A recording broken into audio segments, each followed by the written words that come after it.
after I have been spent 30 years in your company, چھٹا سبق جو میں نے 30 سال گزارنے کے بعد حاصل کیا وہ کیا ہے؟ میں نے لوگوں کو دیکھا کہ وہ کسی نہ کسی سے عداوت رکھتے ہیں، کسی نہ کسی سے اینمٹی رکھتے ہیں، کسی نہ کسی کے خلاف ہوتے ہیں۔ اب وہ جو دلوں میں عداوت رکھتے ہیں، چاہے وہ ظاہر ہو، یعنی علل اعلان کہیں ہم اس سے نہیں بولتے وہ ہمارا دشمن ہے، چاہے دلوں میں چھپی ہو، چاہے دلوں میں چھپی ہو، وہ منافرت خواہ مذہبی ہو، خواہ سیاسی ہو، خواہ سوشلی ہو، خواہ معاشی ہو، خواہ معاشرتی ہو، الغرض ہر انسان کسی نہ کسی سے عداوت رکھتا ہے، اور یہ انسان کے ایلیمنٹس میں بھی شامل ہے، وہ کسی نہ کسی سے عداوت رکھے گا۔ میں نے اپنے رب سے پھر پوچھا، مولا مجھے عداوت تو رکھنی ہے، کس سے رکھوں، کس سے رکھوں؟ فرمایا میں نے قرآن پڑھا۔ ہم تو قرآن پڑھتے ہیں نا صرف چومنے کے لیے، قرآن مانگنے والی کتاب بنائی ہوئی ہے ہم نے۔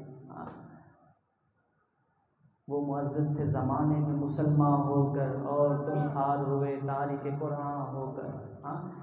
ڈاکٹر صاحب رحمۃ اللہ تعالیٰ علیہ نے اپنی ساری زندگی میں مجھے اور آپ کو یہی پیغام دیا کہ بندہ خدا تیری معراج فقط قرآن اور حدیث میں ہی ہے۔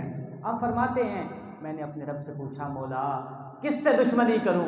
فرمایا ان الشیطان لکم عدو مبین، بے شک شیطان تیرا دشمن ہے، فاتخذوہ عدوا، تو اس دشمن کو اپنا دشمن بنا لے، تو اس دشمن کو اپنا دشمن بنا لے۔ مولا جب میں اس دشمن کو اپنا دشمن بنا لوں گا تو کیا ہوگا؟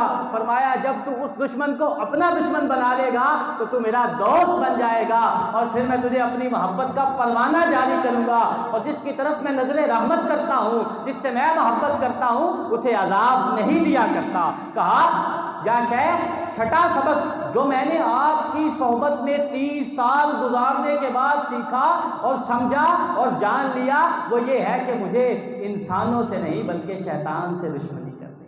اب میرے دل میں اللہ کی مخلوق کے لیے فقط محبت ہی محبت ہے۔ کیا ہے؟ محبت ہی محبت ہے، خیر خواہی ہے۔ میں نے اپنے دل سے مخلوق کی عداوت کو نکال دیا۔